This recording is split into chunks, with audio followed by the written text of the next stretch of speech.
dong jabat tangan dong. Ya udah saya jabat tangannya untuk tahu situasinya gimana. Dan ketika saya pegang tangannya, dingin kayak orang baru keluar dari ruangan ber-AC lama gitu. Dingin tangannya. Maka oke. Kamu langsung kayak Saya sadar nih sesuatu nih. Oke, ini pengalaman pertama saya nggak pernah sebelumnya. Ini pertama nih, maka saya bingung doa apa ya. Saya langsung mengatakan doa yang paling ampuh Bapa kami ya, kan ini kan puncak segala doa. Yuk kita doa Bapa kami bareng yuk. Bapak kami yang dia diem aja dia diem aja. Cewek diem aja, Diem aja lah. Saya Bapak kami 10 kali, waduh nggak ada reaksi. Wah, kurang ampuh nih doanya. Salam Maria. 10 kali juga Salam Maria. Maria. Bantuan Bunda Maria. Wah, nggak ada reaksi. Aduh, apa ya? Pusing dong. Terus saya ingat tiba-tiba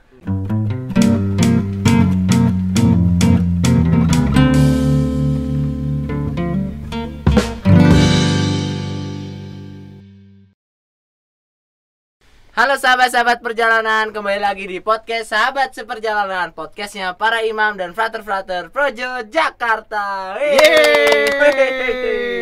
Hari ini kita kembali lagi akan podcast bersama dengan saya Frater Putra di sana, Frater Panca, dan ini lagi-lagi Maha Guru podcast. Maha Guru podcast. saya Romo Uut ya, bukan Maha Guru podcast. Oh iya, Kacau nih. Kayaknya orangnya sama kayak episode sebelumnya. Apa jangan-jangan ini kelanjutan episode sebelumnya? Iya nih, orangnya sama. Sama, baju juga sama. Baju sama. Berarti syutingnya bareng. Apa yang dibahas? Syutingnya setelahnya. Oke, kita mau bahas apa hari ini, Frater Panca? Ya, ini sebenarnya ya tadi ya kita masih sama ya orangnya ya. Masih sama Dengan episode sebelumnya, persis satu sebelum ini ya. Iya. Yang bahas soal yang Midnight Mass itu ya. Ya, Midnight Mass itu ya. Ya, kita masih ada hubungannya sebenarnya karena tadi kan film ada hubungannya dengan iblis dan gereja. Dia bolos. Nah, di kesempatan kali ini kita akan membahas dekat-dekat dengan iblis juga. Oh iya. Yaitu eksorsis. Apa sih pelan-pelan suaranya? Eksorsiskan iblis. Kenapa? Oh iya, takut dia bangun.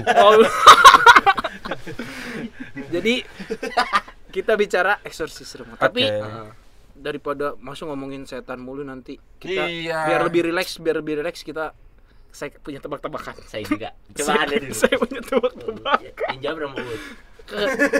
Saya punya tebak-tebakan ya. Tapi pura-pura enggak tahu aja. Iya, oke. Padahal udah di-briefing ya tadi. Tebak-tebakannya adalah setan apa yang disukai sama orang yang belanja. Apa ya? Wow. Apaan tuh? Nyerah Dong pasti. Pocong. Kalau bisa. Pocongan harga. Oke, terima kasih saudara-saudara sudah menonton episode. Saya juga punya. Oke, ya kita lebih ilmiah dikit. Oh iya. Udah. Ayo lanjut. Belum. Oke Romo, kita ngomongin eksorsis atau apa, ritual pengusiran setan ya Romo? Iya, eksorsis atau ritual pengusiran setan. Itu juga dijadikan judul film di Exorcist tahun 1973. Dan nyambung juga dengan film ya Romo, banyak ya film-film. Oh iya, bertema banyak eksorsis. bertemakan eksorsis. Kalau di Islam tuh ruqyah namanya. Oh, ruqyah ya. Oke. Ruqyah. Iya. Ada film Malaysia yang bagus ruqyah. Tapi kan kalau di gereja Katolik eksorsis namanya. Iya. Atau ya pengusiran setan lah. Setan. Banyak ya film-film kayak ya tadi Emily Rose ya udah pernah. The Exorcist of Emily Rose ya. Di episode sebelumnya udah kita bahas ya film dan setan. Jadi kalau yang ingin nonton silakan Tonton dulu video sebelumnya. Video sebelumnya kita bahas panjang lebar tentang film dan iblis. Secara khusus film Midnight Mass. Itu menarik banget. Silakan teman-teman boleh tonton dulu sebelum masuk ke pembicaraan yang ini. Kali ini kita eksorsis. Nah, Romo, sebelum membahas eksorsis, kan pengusiran setan ya. Berarti ada setan, ada iblis lah katakan yang masuk ke dalam jiwa manusia dan berkuasa. Diusir, namanya pengusiran. Nah, sebelum ke situ, mungkin yang pertanyaannya keberadaan setan dulu. Apakah setan ada nggak sih sebenarnya? Kan kita sering tanya ya. Setan atau iblis lah ya. Beneran nggak ada? Iblis tuh ada nggak sih? Kayak misalnya dalam bahasa Inggris kan devil ya, tapi devil kan sering diartikan kejahatan ya, atau demons ya. Mungkin kalau orang-orang zaman dulu ya Romo dengar kata setan, yaudah mereka tahu dengan pasti gitu, ada gitu, ada banyak pengalaman mistis mungkin yang mereka alami. Tapi kan kalau zaman modern ini kan bertanya orang, emang ada setan apa sih? Halu kali, halu ya. Iya kan, karena juga perkembangan ilmu pengetahuan, Iya. sains, psikologi itu kayaknya sedikit banyak membuat kita lebih Bertanya rasional Iya. dan lebih skeptis lah dengan hal-hal seperti itulah. Hal-hal yang mistis-mistis itu ya mungkin lebih banyak di daerah ya. Lebih banyak di daerah. Tapi kalau masyarakat kota gitu, apalagi mungkin di Eropa atau di ini, hal-hal mistis, setan-setan itu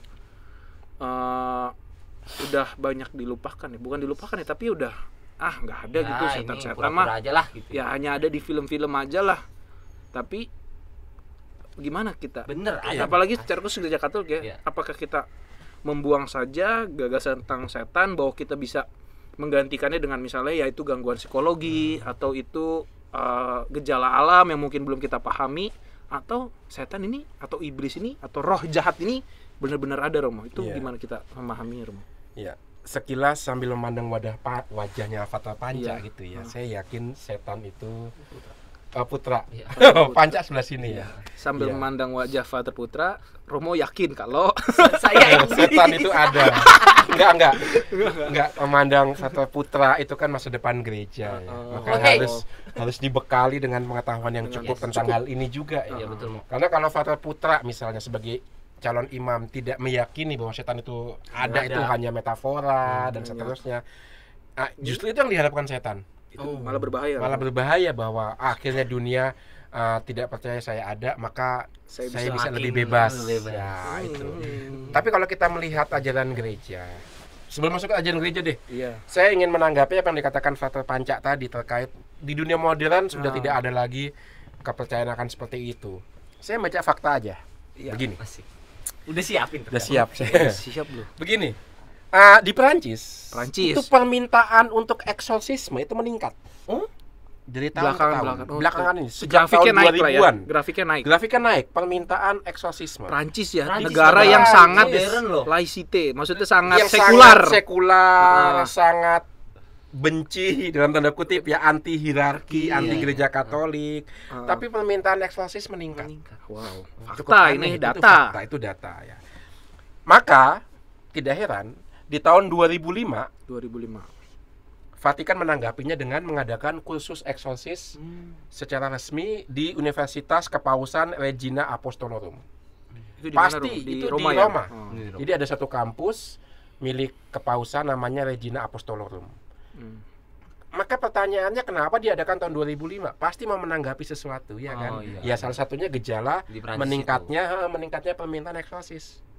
Lalu tahun 2008, 3 tahun kemudian, didirikan pusat eksorsis di Polandia. Pusat eksorsis dunia di Polandia. Pusat berarti disingkat PED ya? Iya, pusat eksorsis dunia. Iya betul juga ya, PED. PED ya, betul.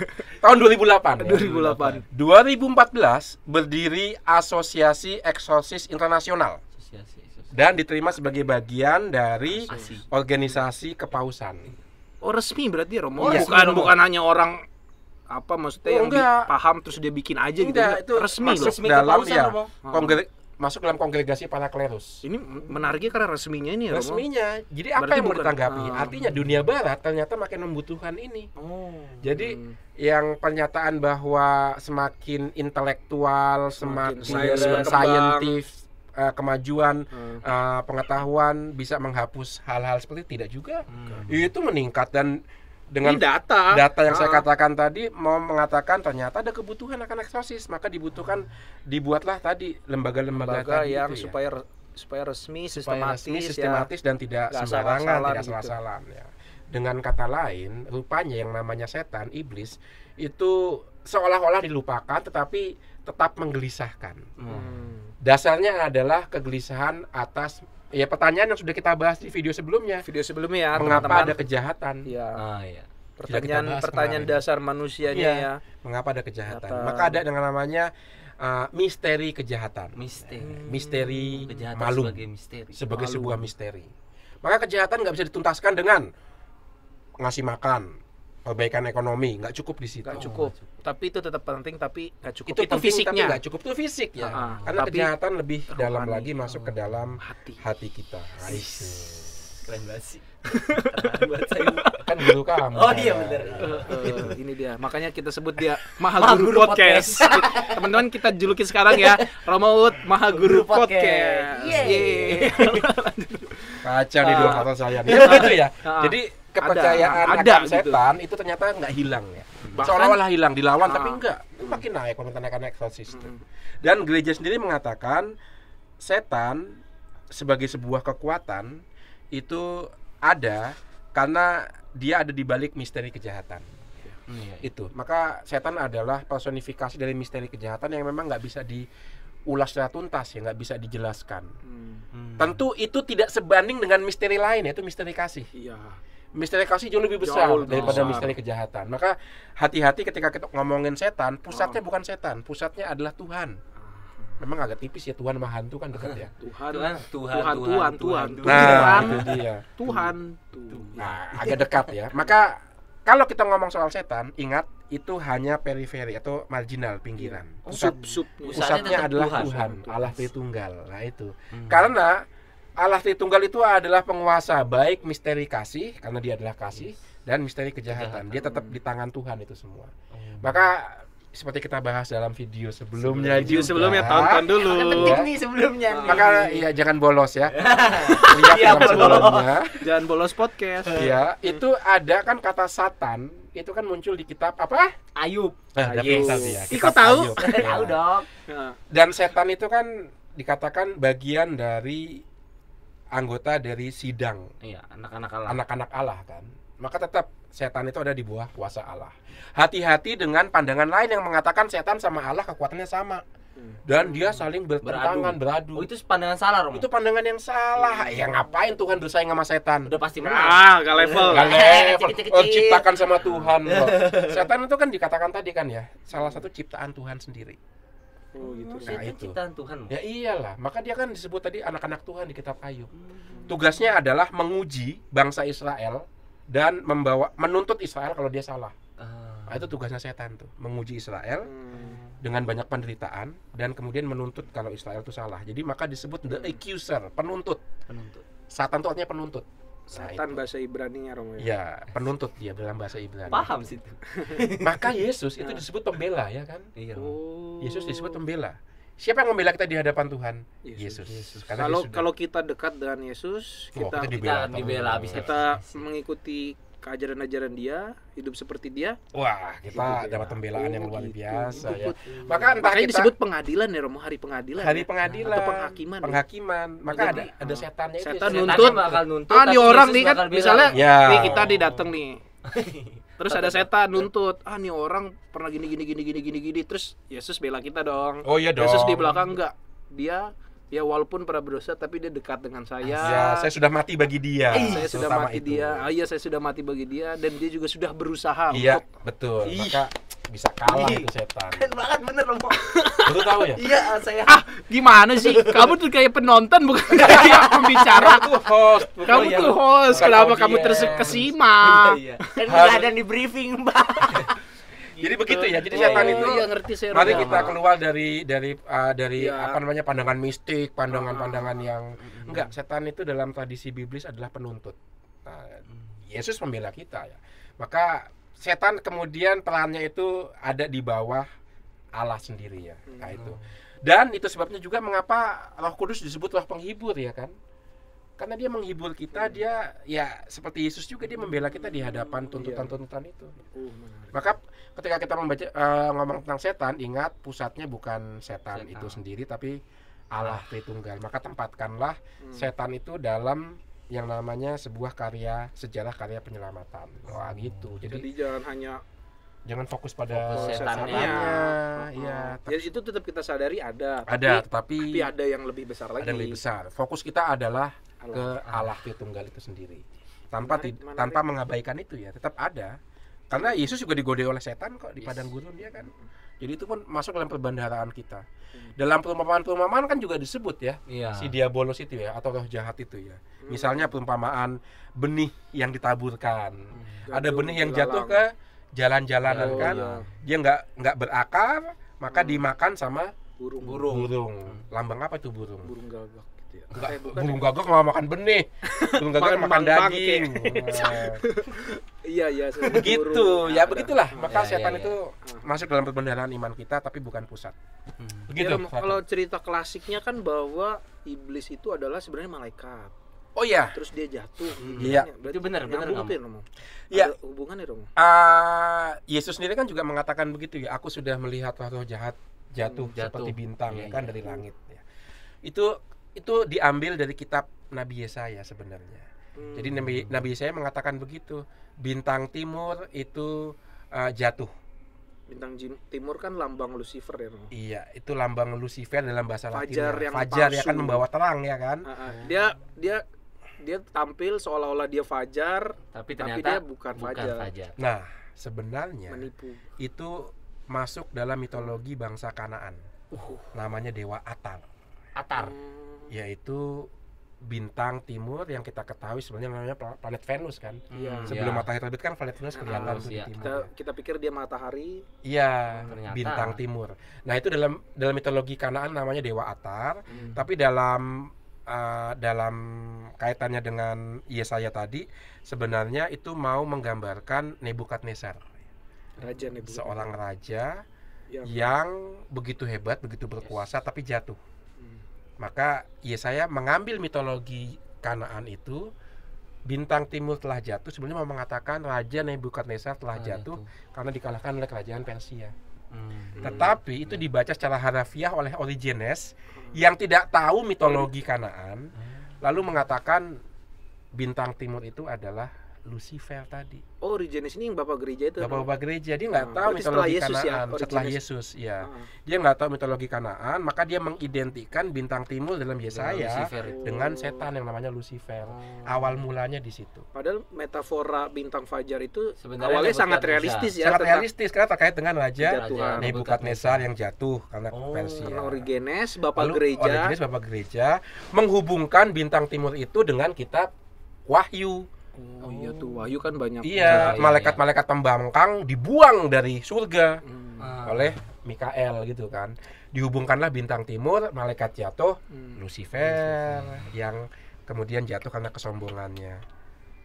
Begitu asal mulanya. Ini ilmu yang sangat tinggi nih. Sebenarnya ada di Wikipedia. Oh, ada. Masa ada di Wikipedia. Adanya di kalau membaca. Wikipedia. Oh iya, enggak.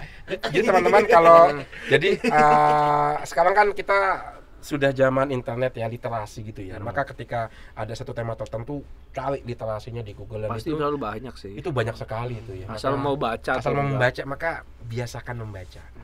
Itu ada di situ. Tentu yang soal eksorsis dan lain-lain ya agak lain lagi, tapi untuk setan dan mitologi tadi ada di Wikipedia.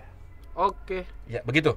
Frater Putra terkait eksorsis sendiri tadi berarti kesimpulannya setan ada ya. Setan ada. Iblis ada. Dengan macam-macam mitologi tetap ada. Karena terkait dengan misteri kejahatan. Terus kan tadi udah dibilang Frater Panca bahwa eksorsis kan pengusiran setan itu kan. Iya. Nah, awalnya tuh seperti apa sih Romo? Kayak perkembangannya itu seperti apa? Bagaimana gereja sampai ini diusir dengan cara-cara awalnya seperti apa lalu berkembangnya seperti apa? Dan di kitab suci juga digambarkan ya Romo, Yesus sendiri kan mengusir setan juga Romo. Ada beberapa cerita, tapi yang menarik sih itu Romo, salah satu cerita di Lukas kalau nggak salah, yang ada orang-orang lain yang melakukan pengusiran setan. Terus para murid tahu, terus para murid yang nanya ke Yesus itu loh, mereka mengusir setan mereka mengusir setan atas namamu Yesus. Apakah itu boleh? Terus Yesus bilang kan, selama barang dia di tidak pihak kita, barang siapa tidak melawan kita, dia di pihak kita. Itu menarik juga tuh Romo. Iya. Maka ini perlu dibedakan eksorsis dalam kisah Injil dengan eksorsis praktek eksorsis yang kita buat sekarang. Berbeda nih Romo. Agak berbeda. Dalam kisah Injil, eksorsis itu dikaitkan dengan datangnya pemerintahan kerajaan Allah. Jadi kalau kerajaan Allah sudah datang ke dunia, maka penguasa-penguasa lain itu harus tersingkir. Salah satunya adalah penguasa roh jahat itu ya. Badan ini milik Beelzebul ya, atau Azelel dan seterusnya. Badan ini milik Allah. Kamu jangan macam-macam nih. Dengan kedatangan Yesus awal itu, maka kisah pengusiran setan di awal dalam Injil itu tidak otomatis langsung terkait dengan eksorsis. Nggak langsung ya. Tapi mengatakan kerajaan Allah sudah datang. Intinya itu. Bahkan iblis pun kalah gitu kan. Itu awal. Maka kita memasuki periode baru, yaitu periode awal untuk kerajaan Allah sudah mulai di dunia ini. Itu inti dari pengusiran setan. Maka kalau kita lihat Injil kisah Yesus, pengusiran setan selalu dikaitkan dengan pengajaran dan dengan penyembuhan. Ia berkeliling berbuat baik. Yang sakit yang sakit sembuh. Bisa sepaket terus mau ngajar, nyembuhin, ngusir setan. Satu paket komplit tuh kayaknya. Nah, itu mau mengatakan Yesus mendirikan kerajaan Allah di dunia ini dengan pengajaran, penyembuhan dan pengusiran setan. Tapi praktek yang dibuat gereja terkait dengan pengusiran setan, maka pertama-tama dikaitkan dengan hal itu. Kapan orang menjadi anggota gereja?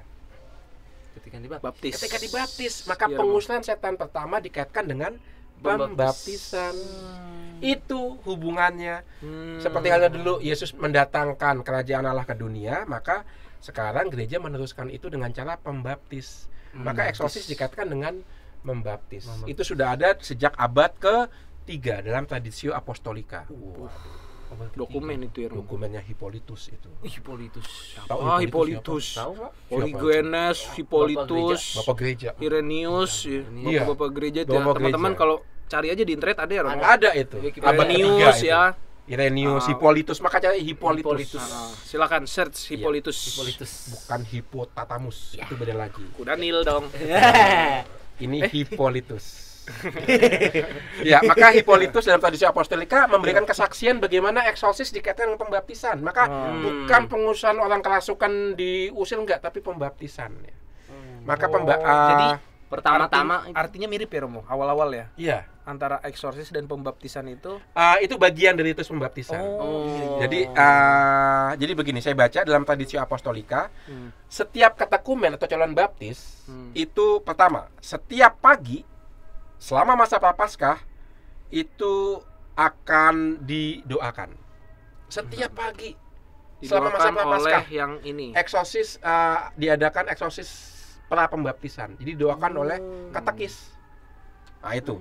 Jadi selama masa Prapaskah para katekumen akan didoakan supaya tidak ada setan dalam dirinya sebelum pembaptisan. Kedua, ketika pembaptisan, uskup meniup si calon baptis itu. Ditiup. Supaya tiupnya harafiah keluar. Ya. Harafiah ditiup. Beneran ditiup. Iya. Di telinganya. Mengapa di telinga? Karena kan setan itu kan bisikan. Roh menipu ya. Maka seperti dulu Adam dan Hawa digodai melalui kata-kata, sekarang juga setan mencuri perhatian kita dengan mengatakan hal-hal yang bohong. Telinga kanan, telinga kiri mau. Tergantung romonya. Kidal apa enggak? Kalau kidal ya. Katanya kalau perempuan itu telinga kanannya yang lemah Romo. Jadi kalau dengar rayuan dia langsung telinga kanannya ya. Telinga kanan. Katanya. Situ tahu sih. Saya nggak percaya. Nah itu. Lanjut ya. Jadi ketika pembaptisan, uskup akan meniupkan roh jahat keluar dari katekumen itu. Dan yang kemudian setelah itu imam akan mengoles dengan minyak ke dahinya. Ini minyak katekumen. Maka minyak katekumen itu sebenarnya punya ciri eksorsis. Apa tujuannya itu semua? Tujuannya ada 3 ya. 1, untuk menguji komitmen para katekumen itu. Menguji komitmennya, betul nggak lu berpihak pada Tuhan? Iya. Karena kan dibaptis berarti menjadi milik Allah Tritunggal. Maka disebut percaya dalam nama Bapa, Putra, Roh Kudus. Nah, itu. Lalu yang kedua, menjauhkan calon baptis dari jebakan iblis. Maka tadi ditiup. Jadi keluar. Iya kan. Dan yang ketiga, supaya tetap murni pas pembaptisan. Jadi milik Allah secara kudus. Itu dalam sejarah gereja Katolik mengapa eksorsis ada kaitannya pertama-tama dengan pembaptisan. Itu sebelum dan pada saat pembaptisan. Nah itu sejarahnya seperti itu. Ada lagi yang mau ditanyakan? Pertanyaannya, kapan kemudian eksorsis pisah dari pembaptisan? Ya, itu dia menjadi ritus sendiri. Sejak abad ke-8. Berarti udah mulai zaman abad pertengahan ya, Romo? Belum ya? Dikit lagi.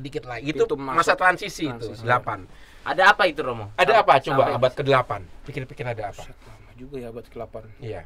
Ada apa itu? Abad ke-8. Sekarang kan abad 2. Sekarang kan abad 21 ya? 1. Abad 8. 8. Ya pusing mau, ya dah. Ada apa mau? Abad 8 Iya, kita tahu. Abad ke-5 Kekaisaran Roma runtuh, ya kan? ya. Karena bangsa Jerman menaklukkan Masuk, Roma 410 itu kan. Alaric itu dari bangsa Visigoth ya. Visigoth Menaklukkan Roma hilang. Lalu sejak abad ke-5, abad 6, abad 7 bangsa Jerman pelan-pelan menggantikan kekuasaan Roma, ya kan? Roma yang sebelumnya dikuasai oleh bangsa Latin, sekarang oleh bangsa-bangsa Jermanik. Sampai kemudian nanti ada Charles Agung, Charlemagne. Itu kan kaisar Jerman pertama tuh. Bukan lagi orang Latin tapi orang Jerman. Itu abad ke-8. Maka abad ke-8 adalah pergantian peralihan budaya. Dari budaya Latin ke budaya Jerman dan perkawinan dua budaya ini, dan budaya barbar, budaya Latin dan gereja. Dan disitulah lahirnya eksorsis yang terpisah dari sakramen baptis. Karena kira-kira apa kalau dihubungkan? Karena sekarang konsep tentang iblis itu digabungkan dengan tahayul-tahayul dari bangsa Jerman.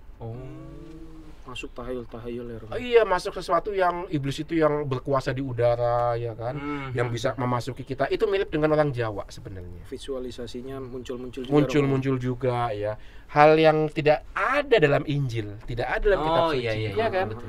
Maka eksorsis mulai dipisahkan dari baptisan karena sekarang gereja mau menanggapi kebutuhan bangsa Jerman ini. Berangkat dari kebutuhan ya, Romo. Nah, itu dia. Lihat bagaimana gereja selalu mengadopsi, beradaptasi dan coba menjawab kebutuhan umat. Sekarang umatnya kebanyakan bukan orang Latin, bukan orang Yahudi, bukan orang Jerman yang hidup dengan tahayul-tahayul. Hidup dengan tahayul itu dan coba sekarang maka tahayul itu mau coba diinjili dengan cara eksorsis itu, ya kan. Jadi itu awal mulanya eksorsis terpisah dari praktek pembaptisan. Dan yang menarik pada awalnya yang melakukan eksorsis itu kaum awam. Oh iya Rom? Iya, malah awam. Karena dari sebuah karisma. Imam atau kaum tertabis itu justru fokusnya pada persiapan baptis. Lihat bagaimana persiapan baptis lebih penting daripada eksorsis. Ya ada kebutuhan tapi tetap lebih penting adalah baptis dulu. Lalu mulai berubah ketika mulai abad ke-8, abad ke-9 begitu ya. Ketika dalam satu ritualnya ternyata imam juga diberi tugas untuk pengusiran setan. Maka sebenarnya ada persaingan juga tuh. Karena kalau diberikan kepada awam nggak diatur ya.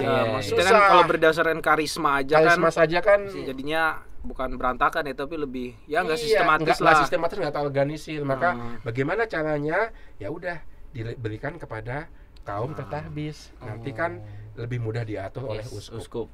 Itu sebabnya mengapa uskup megang peranan sampai sekarang. Tidak ada pengusiran setan eksorsis di luar izin tanpa uskup. Dari situ sejarahnya. Iya. Begitu. Oke, menarik sekali. Mantap banget nih eksorsis dari awal. Tapi jangan minta kerasukan ya. Iya, mau jangan. Ya. Berarti begitu. Salah satu peran umat awam juga ada, tapi peran imam pada akhirnya yang lebih mendominan. Lebih dominan supaya tidak liar ya. Ya. Berarti ada ya Romo, mungkin Romo-Romo yang dipersiapkan gitu ya untuk menjadi eksorsis, karena kan pasti ada kebutuhannya kan Romo. Iya, itu berarti ada ya Romo. Ada dalam kanon 1172 ada. Kitab hukum kanonik. 1983. Apa isinya? Itu bahwa belum siap. Berarti nggak semua Romo bisa eksorsis, Romo? Enggak bisa. Berarti ada bedanya dong. Ada Romo yang eksorsis, ada Romo yang tidak. Dan itu biasanya wewenang uskup. Tapi Romo yang tidak kan bukan berarti nggak bisa, bukan berarti nggak berbuat apa-apa kan kalau ada. Tetap bisa mendoakan ya. Yang namanya delivery. Delivery. Mendoakan kalau jadi ada yang delivery, Romo delivery, ada yang makan di tempat. Iya, ada yang delivery. Kayaknya kita kemasukan setan. Jadi lapar. Ada yang delivery, ada yang eksorsis sebenarnya ya Romo. Iya, delivery kan pelepasan ya, dilepaskan, dilepaskan. Dan itu nggak perlu imam juga. Awam pun bisa. Karena prinsipnya doa kan. Doa maka pelepasan. Iya, maka didampingi oleh imam dan juga ada kelompok pendoa seorang awam pun bisa melakukan delivery itu, asal tentu saja didampingi oleh imam dan tim doa. Sementara eksorsis berat itu hanya atas izin uskup, dan uskup biasanya memilih Orang imam yang memang tertentu.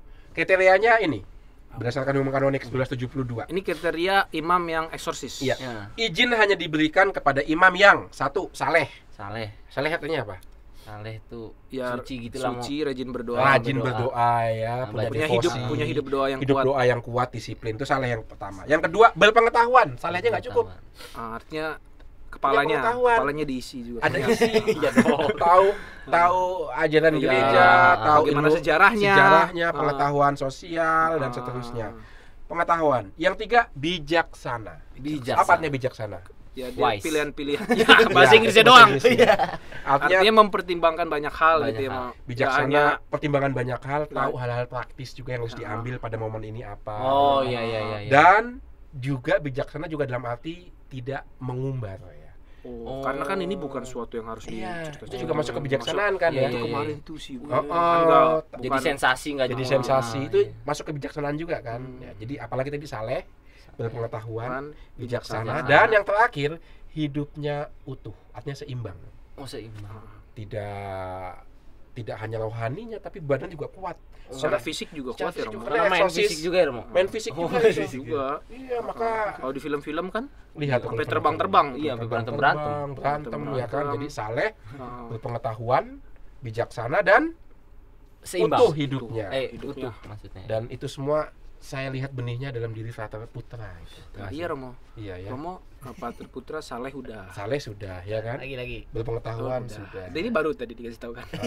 Iya, baru tahu. Bijaksana udah. Bijaksana udah. Utuhnya nggak tahu. Utuhnya masih harus dijaga. Utuh kan proses. Ya. Begitu. Oh, itu diatur ada dalam Hukum Kanonik. Berarti setiap keuskupan harusnya punya ya, Romo? Enggak harusnya sih. Tapi baiknya. Enggak baiknya juga sih. Kalau ada kebutuhan, ada Romo yang siap untuk melakukan itu. Jangan tanya ya di KJ siapa. Iya, jangan. Itu nah kan tadi karena juga rahasia. Ini bukan ya kita perlu tahu pemahamannya apa bagaimana itu berkembang, atau ya tahu pemahamannya, tapi praktiknya kan itu bukan suatu yang harus kayak karena memang saya itu bukan self claim saya eksorsis. Nggak boleh dikasih tahu. Nggak boleh. Gereja nggak masuk ukuran itu dong, nggak bijaksana dong kalau dia self claim. Kalau dia bilang saya eksorsis loh, barang siapa yang mau silakan datang. Bukan iklan. Jadi bukan kayak dia open, siapa yang mau datang, saya bukan kayak gitu ya, Romo. Iya, bukan. Jadi memang ya perlu proses. Nggak boleh dipublikasikan dan nggak boleh direkam dan nggak boleh dilempar umum. Kalau ada kasus si Romonya atau orang-orang sekitarnya nggak boleh menyebarkan, ya, betul. Karena privasi juga nggak kan. boleh masuk media sosial ya. Kecuali satu kasus. Apa tuh? Yang menjadi dasar untuk film Emily Rose. Emily Rose ya, teman-teman. Itu kan berangkat dari kisah nyata ya, seorang gadis di Jerman tahun 90-an lah ya kalau nggak salah. Itu kemasukan, tetapi dalam kasus itu si perempuan ini meninggal ya. Dan Romonya diminta mempertanggungjawabkan di pengadilan. Maka mau nggak mau kemudian proses eksorsis yang rahasia itu dibuka, diangkat ke dalam publik. Karena mau nggak mau kan untuk membuktikan Romonya nggak bersalah. Seperti itu, maka itu menjadi bahan dasar untuk film The Exorcist of Emily Rose. Tapi sebagian besar nggak terungkap. Nggak, itu baru sekali. Proses eksorsis diangkat ke publik. Itu karena terpaksa masuk ke pengadilan, Romo. Karena masuk pengadilan. Di luar itu nggak pernah ada yang dipublish. Karena demi menjaga. Iya, jadi memang bukan suatu yang harus diumbar-umbar. Karena itu jadi sensasi kan. Iya, malah lebih banyak sensasinya daripada bisnis konten. Begitu.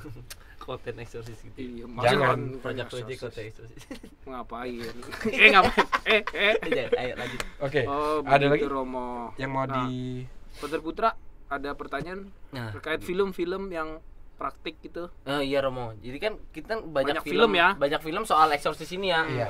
Kalau kita lihat yang paling jelas tadi yang Romo sebut Emily Rose itu kan benar-benar ada Romo yang mempraktekkan itu kan, yang maksudnya sampai bahkan Emily Rose sampai terbang-terbang apa gimana? Emily Rose-nya?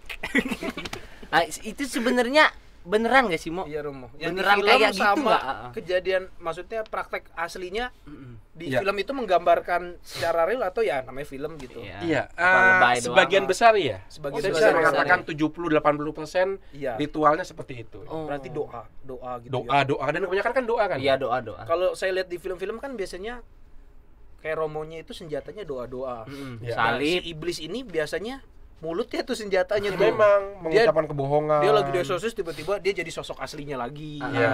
Atau dia tiba-tiba pura-pura misalnya nyerang mental si pasturnya, Romonya misalnya jadi ngungkapin ibunya. dosa-dosa Romonya. Ya, dosa-dosanya, Iya. dosa-dosa Romonya di-spill. Alah, kamu aja pernah gini-gini. Iya, Iya iya, kan? iya. Jadi kayak Iya, pertempurannya gitu ya, Romo. Iya, maka sebelum ritus eksorsis si imam bersangkutan akan mengaku dosa dulu. Akan Biar mengaku dosa. bersih ya. Akan bersih supaya nanti menangkal godaan setan ya kan. Oh, gue udah ngaku dosa. Itu yang pertama. Jiwanya Jadi murni. setan Aku ngomong tuh dosa, nggak dosa. udah Aku nggak udah ada. ngaku dosa, ya kan? Yang kedua, atas izin uskup. Mengapa Ya. uskup?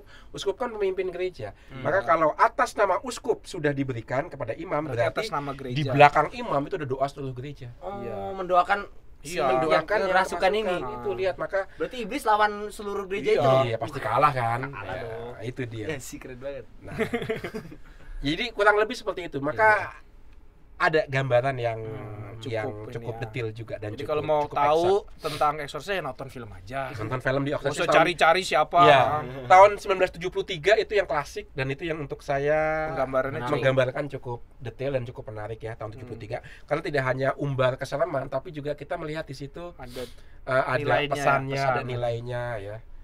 Misalnya dialog antara dua imam itu kan, ketika imam yang lebih muda bertanya kepada imam yang lebih senior, mengapa kok setan memasuki anak sepolos ini? Oh, iya. Apa jawaban si Romo yang lebih senior? Setan mau menghancurkan harapan kita. Nah itu, maka anak muda yang Anak diserang. muda, harapan. Kita gabungkan lagi dengan tema kali lalu. Iya, Mengapa film iya, iya. Exorcist tahun 60-an 70-an itu Iya. muncul? Di Amerika itu Di ya. Amerika sedang ada banyak anak muda hidupnya tidak lagi sesuai dengan Agama. aturan agama. pengen tahu kan? Silakan tonton episode Promosi sebelumnya. terus ya sebelumnya bagus. Karena hubungannya dengan podcast sebelumnya. Iya. Berarti Sorry. salah satu yang menarik sih, biasanya kan Romonya doa-doa terus sih Romo. Iya. Sampai setannya tersiksa tuh. Iya. Dengar doa-doa yang penuh dengan iman dan kekuatan. Nah, terus akhirnya setannya itu kan nyebutin nama aslinya. Nah, Iya. Terus baru kalau si Romo itu udah tahu nama aslinya, baru bisa diusir. Kamu siapa, Belzebul atas nama gereja ini kamu saya usir, baru tak hilang gitu dong. Apa gitu ya Romo? Bener. Iya. Iya, Nama kan, karena disebut nama. Heeh. Karena dengan menyebut nama kita bisa menguasai Menguasai dia. dia. Betul. Lalu kita bisa mengusir dia. Iya. Jadi menyebut nama untuk bisa kita kuasai dan kita Kuasai. kendalikan. Kalau dia sudah mengatakan namanya berarti dia kayak tunduk kalah gitu. Tunduk ya? kalah, Heeh. bersedia dikendalikan. Oh iya, nurut kan? ya dia, udah nurut. Akan nurut seperti itu. Saya udah tahu namanya Putra. Tapi kan Tapi saya jangan diusir dong. tapi Fathul Panca kan mengandal putra bukan untuk menguasai dia. Iya, bukan. Tapi untuk mengasihi Sebagai sesama subjek. pelayan. Iya. Wah, subjek. Kayak Jadi gitu. Dan ini nggak mudah loh, Pastor Iya, Eksorsis. ini Dari dikatakan Fathul Panca dari 5.000 kasus hanya satu yang betul-betul membutuhkan Iya. atau bahkan lebih ekstrem lagi. Dari 10.000 kasus ada betul-betul hanya satu. Iya, jadi saya pernah baca juga si Romo di bukunya. Iya. Ini sih bukunya. Bentar. Asik. Psiko Eksorsisme. Wow. Jadi di sini Menarik ya. karena seringkali kerasukan itu juga banyak kasusnya bukan benar-benar kerasukan Romo. psikologi ya. Psikologi, Iya. entah dia ya banyak lah kasus-kasus psikologi, disorder identity, ada juga apa depresi, kecemasan. Iya. Nah, dan dari buku ini bilang dari 5.000 hanya satu Iya. mungkin. Iya. Jadi memang Pembedaannya Memang- sulit tuh pembedaan. berarti membedakannya agak sulit kan Romo? Ya, Atau gimana Romo? dalam buku resmi Eksorsis Gereja Katolik yang judulnya The Exorcismis et Supplicationibus Quis Busdam, Amen. ya betul, ya, amin. Terbitan tahun 1999. Ini Itu yang paling resmi baru. Romo. Ini yang paling baru. Ini yang paling baru. Oh, ini Yang paling belum baru ada tahun buku. 99 ya. Oh, iya. Dan sudah diterjemahkan tahun 2019 ke dalam bahasa Perancis. Dalam bahasa Inggris juga lebih awal. Dalam bahasa Indonesia belum. Ya, Nanti belum. Karena tunggu. kita kayaknya nggak butuh itu. Di situ diberikan beberapa ciri kerasukan yang Oh, ada ciri kerasukan. iya, Yang kerasukan bener-bener kerasukan benar ya. kerasukan dan membutuhkan eksorsisme. Satu, bisa berbahasa asing. Wah, dia tiba-tiba bisa ngomong bahasa asing. Iya, tapi jangan bahasa Inggris atau bahasa Perancis. Misalnya Vater Putra tiba-tiba bisa Spanyol, coba Vater Putra. Famos. Itu nggak termasuk. Enggak. Asing yang sudah Kuno. dan tidak asing kuno. Ibrani Jadi jadul. bahasa Sanskerta gitu misalnya mau. Iya. Sanskerta nggak kuno itu. Nggak kuno, Mo. Yang jauh lebih kuno. jauh lebih Aram kuno lagi, Iya, misalnya. Aram gitu ya, Romo. Bahasa Sumeria. Atau Mesopotamia. bahasa Mesopotamia, kerajaan Hiti. Yang nggak pernah kamu dengar, apalagi bahasanya. Tiba-tiba dia ngomong bahasa Tiba-tiba Mesopotamia. ngomong bahasa Mesopotamia. Anda Random, tanda. Dia Kok tiba-tiba keren sih, kerasukan tahu. dia tiba-tiba ngomong bahasa Mesopotamia, terus ada orang di sekitar yang ngerti, Ngerti. temennya ternyata. Nanti sosok iblis. Itu jadi pertama ya, tiba-tiba bisa berbahasa Bahasa asingnya asing. bukan kayak misalnya Indonesia Spanyol atau Enggak, bukan bahasa asing yang benar-benar jadul. kuno, jadul 3000 tahun sebelum Masehi, bayangkan. 3000 tahun sebelum Masehi. Tapi dia bisa ngomong. Bisa ngomong itu. Kan aneh dari mana datangnya? Itu yang pertama. Moles Ciri yang kedua adalah les juga nggak ada. Iya, nggak ada les bahasa Ciri yang kedua Mesopotamia. kekuatan fisik luar biasa. Oh, tiba-tiba dia Tiba-tiba punya dia kekuatan kuat, Mo. fisik. Tiba-tiba bisa mengalahkan 10 cowok pria dewasa sekuat Deddy Corbuzier misalnya. Wah, Jadi Corbuzier juga kayaknya nggak bisa Oh iya, pria deh. oh iya. Makanya sekekal dia ya kan. Tiba-tiba ini Bisa bisa ngangkat mobil. ngangkat mobil mah gampang ya. Ngangkat kontainer gitu kan ya. Nah, itu Gampang mau. ya berat juga sih. Tapi supaya ekstrim. Ini ya, maksudnya berarti misalnya contohnya ada nggak, Romo? Misalnya kesurupan tiba-tiba bangun rumah gitu. itu kayaknya butuh itu. Itu butuh tempat tinggal, tidak kerasukan. Oh, itu nggak kerasukan. Iya. Itu yang kedua ya, cirinya punya kekuatan fisik luar biasa. luar Biasanya biasa. kalau perempuan itu kan lalu bisa lebih kuat dari teman-teman yang megangin dia ya. Itu yang luar biasa. Oh itu. iya, oke. Lalu yang ketiga, benci pada benda-benda suci. Oh iya, ini yang menarik. Ini ciri. Jadi yang ngeliat biasa di salib langsung film-film. ludahin ya. Lihat rosario, wah gitu kan. Kayak gitu. Itu ciri yang ketiga, Kalau- benci menghina benda-benda Kalau suci. misalnya ngantuk itu Itu nggak benci. Itu kelemahan. kelemahan. Kenapa tiba-tiba bisa ngantuk, Pak? Ya kan itu kan suci. Itu bukan tapi- benci, Oh, bukan ya namanya ngantuk. Ini menghina, membenci, Oh, iya. disguise Oh, gitu. iya. Maksudnya pas misa keluar terus nggak balik-balik Disgusting, lagi. membenci. itu gitu. sakit perut. Itu sakit perut. Ya. Ini Maksudnya kalau dikasih rosario, ini internet banget sih.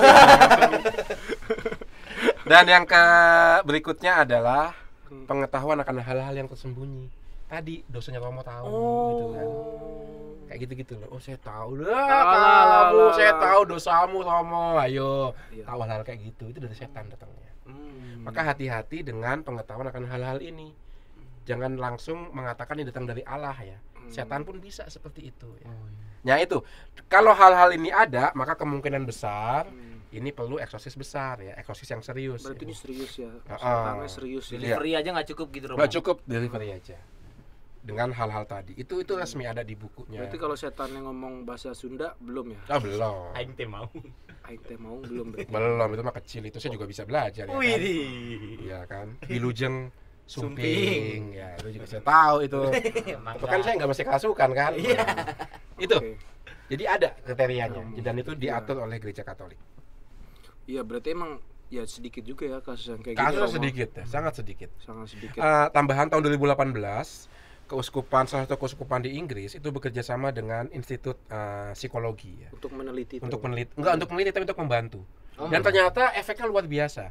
Ketika orang yang dianggap kerasukan didampingi tidak hanya secara spiritual tapi juga secara psikologis, itu sangat membantu. Dan terutama sangat membantu ketika orang yang kerasukan itu diminta untuk membaca dan merenungkan kitab Mazmur.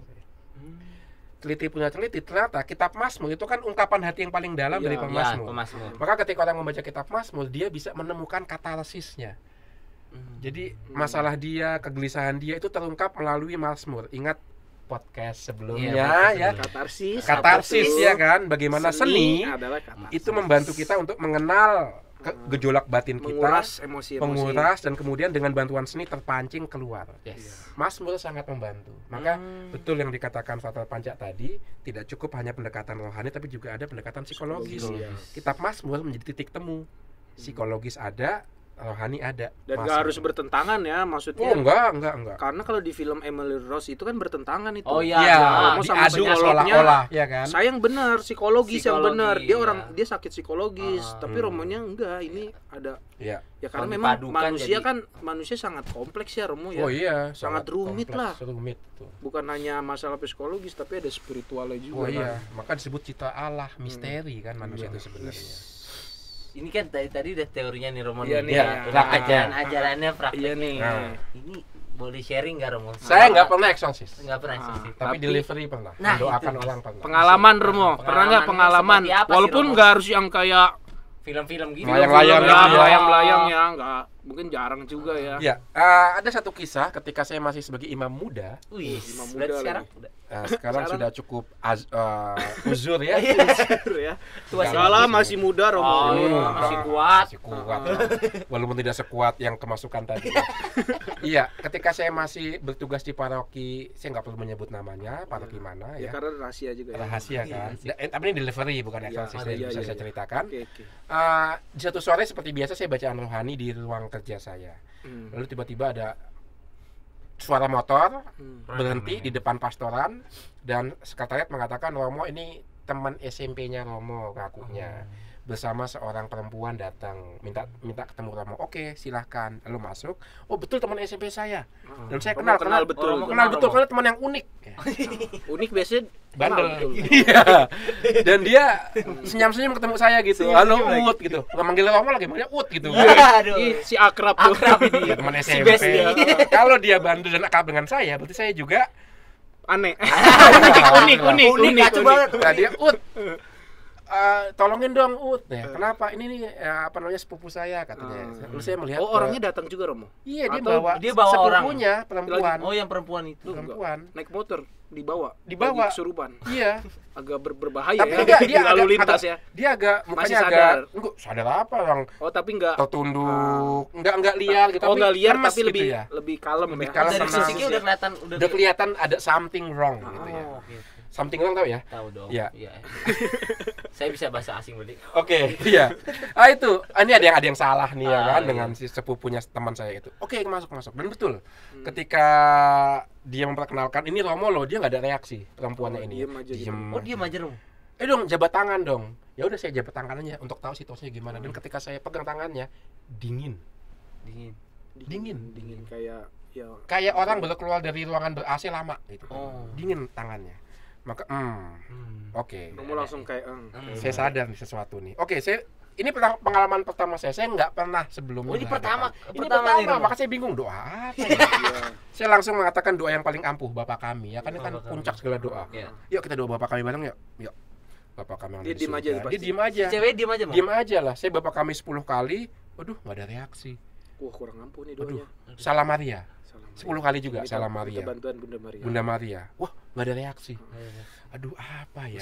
Terus saya ingat tiba-tiba nama Yesus adalah nama di atas segala nama dan semuanya bertekuk di bawah nama Yesus. Oke.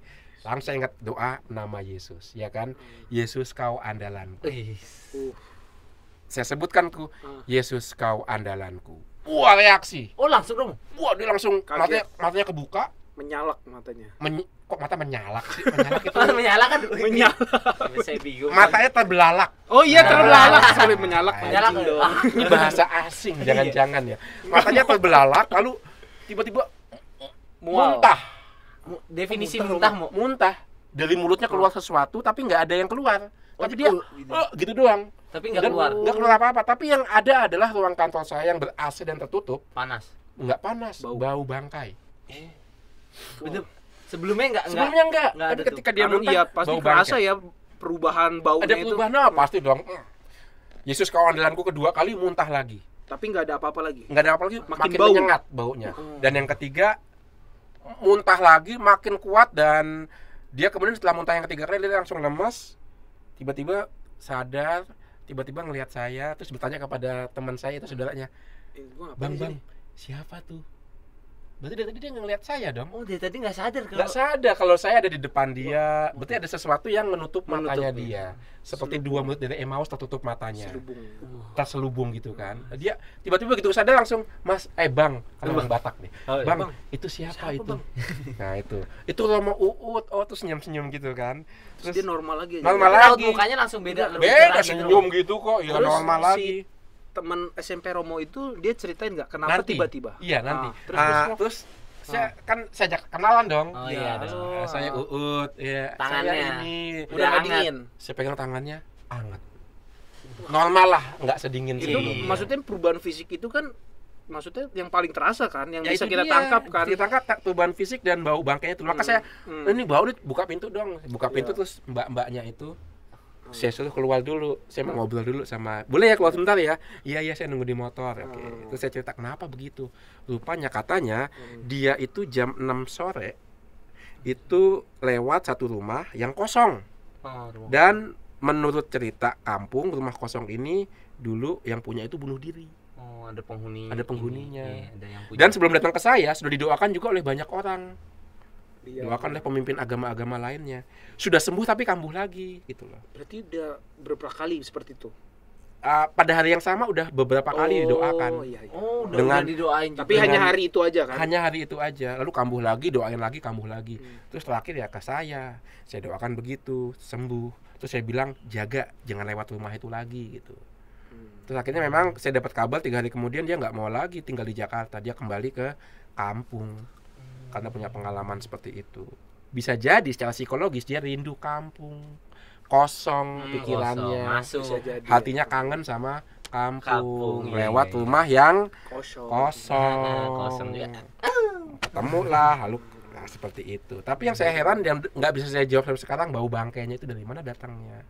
Romo benar-benar cium lah berarti Romo itu. Bukan hanya saya, teman saya juga begini-begini dia. Apa dia belum sikat gigi? Nggak sekencang itulah. Dan itu muntah loh, keluar dari dirinya loh. Iya. Berarti kan kayak ada secara simbolis ada yang keluar lah. Ada yang keluar dan itu tidak baik ya. Bangkai itu kan selalu nggak baik ya. Kalau baik itu bau mawar. Walaupun berjudi tapi kan baunya harum. Bau makan. Bau makanan ya. Enak banget. Ngomong-ngomong bau makanan. Gitu. Itu cerita prakteknya seperti itu yang saya alami. Iya, Romo bawa ya memang ya masih banyak misteri lah ya. Betul. Roh-roh itu kan banyak juga macam-macam. Dan itu diakomodir dalam gereja Katolik. Ya. Ya mungkin ya arwah gentayangan gitu-gitu kan zaman dulu. Ya, arwah gentayangan itu memang harus dibahas kemudian. Lebih lanjut karena nanti sabar. Episode apakah jiwa roh manusia bisa gentayangan bisa menjadi roh yang jahat lah kata-kata gentayangan dan mengganggu. Iya, karena ajaran gereja mengatakan kalau sudah meninggal jiwanya langsung ke surga. Itu kata ajaran gereja. Tapi itu ini buat nanti lagi ya. Next topik bersama. Nanti kalau dibahas semua habis podcastnya. Walaupun nggak pernah habis sih. Bersama Maha Guru. Gitu. Lu ada nggak Put? Apa pengalaman? Nggak ada saya mah. Seriusan? Saya ada pengalaman soal setan aja. Gimana tuh? Melihat. Jadi begini Mo. Saya jadi kayak ahli indigo gitu ya. Jadi saya tuh waktu di seminari Mertoidan Romo. Jadi waktu itu saya lagi sama kayak Romo, saya lagi bacaan rohani saya. Saya lagi bacaan rohani di kapel Romo. Dan kalau kapelnya kapel kecil, kapel besar. Kapel besar Romo. Oke, kerumut tahu. alumni. Dan kapel besar itu ada 3 saf ini ya, 3 saf tempat duduknya. Dan saya lagi baca rohani di tengah. Ya, emang itu yang paling horor tengah. Belakangnya kan balkon Romo, jadi bawahnya kan gelap. Lonceng. Iya. Saya baca, tapi saya itu ngerasa merinding Romo. Ada apa nih, bulu kuduki naik kalau kata orang gitu kan. Iya. Gosbam. Saya lihat belakang dong, nggak ada apa-apa. Tapi posisi sendiri berarti? Saya sendiri nih, sendiri. Persis sore sendiri lagi baca rohani di kapel itu. Ya kan, saya baca lagi nih. Saya masih ingat saya pakai baju merah celana jeans. Wah, itu yang disukai setan. Lanjut. Mancing tuh. Apalagi baju MU Romo kan, Red Devil. Iya, Red Devil. Saya baca buku tapi masih merinding. Iya. Saya lihat lah ke sisi, kan tadi saya lihat di sini, di sisi kanan. Saya ke sisi kiri. Saya ngeliat saya sendiri Romo. Oh iya. Pakai baju yang persis lagi jelas.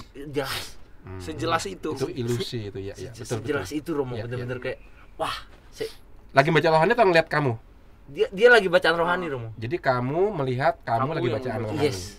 Lalu kamu yang asli yang mana? Yang di sana atau yang lihat? Yang lihat dong. Siapa yang tahu? Siapa yang tahu ya?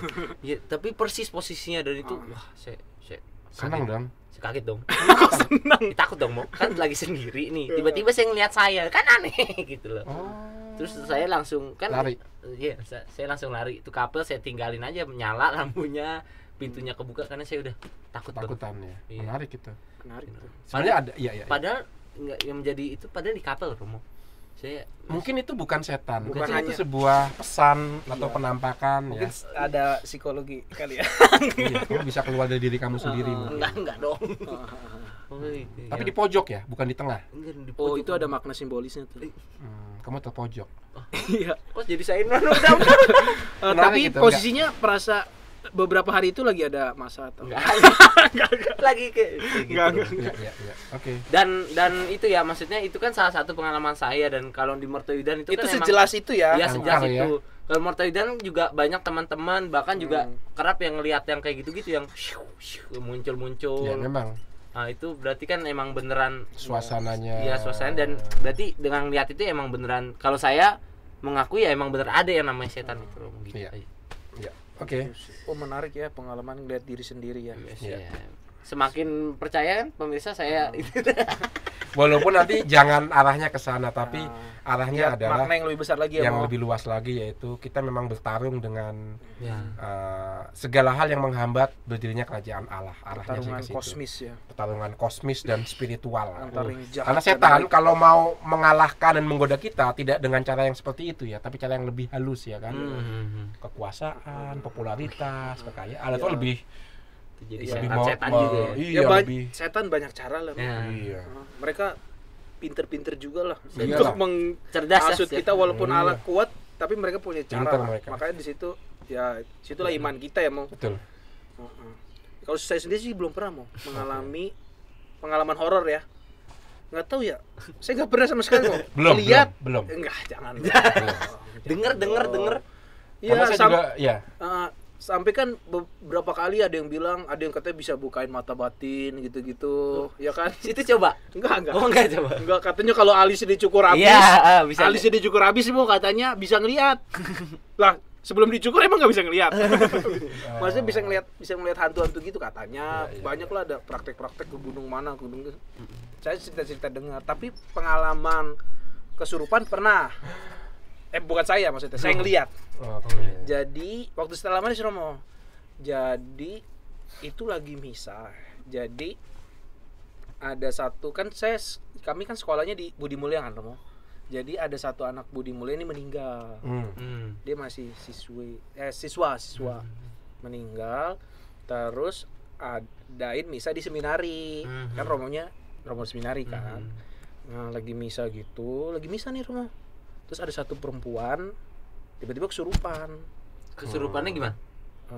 Ya gerak-gerak gitu kayak nggak ngomong bahasa asing. Enggak. Sebenarnya nggak butuh eksorsis berarti ya. Saya nggak tahu persis sih Romo. Saya kan organis waktu itu jauh di sana kan kayak di aula gede gitu kan. Saya organis. Musik kuartal jangan-jangan. Enggak. Saya kebetulan lagi musik cinta gitu sih, jadi mungkin dia. Gitu. Oke. Terus ada iya seorang putri gitu, siswi, dia kesurupan. Dia duduknya di belakang, agak jauh dari situ. Saya lihat dari jauh gitu. Oh, ada kesurupan gitu. Terus saya mau nyamperin tapi kan enggak, saya bukan apa-apa.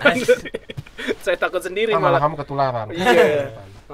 Terus ya udah, akhirnya dia dibawa gitu. Ya udah terus didoain. Karena sama satu pastor lagi didoain. Itu satu pengalaman. Terus pernah juga saya ke salah satu lagi live in di salah satu biara gitu. Nggak usah saya sebut namanya tapi di Lembah Karmel lah. Namanya Bapak sebut itu namanya. Nah, saya sama teman saya. Tapi kami beramai-ramai sih, tapi ada satu teman ini. Jadi dia itu dari orang daerah, maksudnya dari daerah, saya nggak sebut daerahnya lah. Orang daerah. Terus waktu kesana tuh ya gitu dia kayak kesurupan gitu kayak gitu-gitulah. Sikapnya aneh lah. Nggak kayak kehilangan sadaran. Ya udah terus didoain sembuh. Terus punya usut katanya memang dia dulu si anak ini yang dari daerah, dia kayak pernah ikut apa sih, ada yang acara ritual gitulah. Kayak dia pernah ke gunung mana, terus kayak pengen ngilmu gitulah. Bahasanya, terus kayak masih nempel gitu. Terus akhirnya dilepasin waktu di tempat itu begitu. Tapi saya pribadi nggak pernah mengalami ya syukur juga sih, nggak tahu juga sih. Berarti benar gitu, ada ya gini. Ya memang ada ya. Iya. Dan di Indonesia jadi lebih lebih bervariasi karena hantu-hantu Indonesia banyak ya. Tahayul Indonesia banyak ya. Mungkin kita harus mengkoreksi kata tahayul ya. Mungkin lebih tepatnya kita mengatakan sistem kepercayaan ya. Iya, sistem. Jadi tahayul kayaknya konotasinya kok kayak kita menyangkal itu ya, dilawankan dengan yang sains ya. Enggak, tapi ini sistem kepercayaan mereka yang mempengaruhi cara berpikir dan cara bertindak mereka. Seperti bangsa Jerman tadi kan. Sistem kepercayaannya memasukkan roh-roh itu. Dan itu menjadi pintu masuk gereja untuk inkulturasi dengan eksorsis tadi. Iya tuh Romo, saya juga pernah ikut satu seminar kan bersama Romo WFM, ada, saya lupa, tentang Angel and Demons kan. Jadi memang misalnya kita lihat nih ada pohon beringin kan selalu identik ya. Identik dengan hal-hal horor lah. Ada misalnya tumbuh kepercayaan itu akhirnya bahwa pohon itu horor. Nah, itu sebenarnya tuh iblis nggak ada di situ sebelumnya.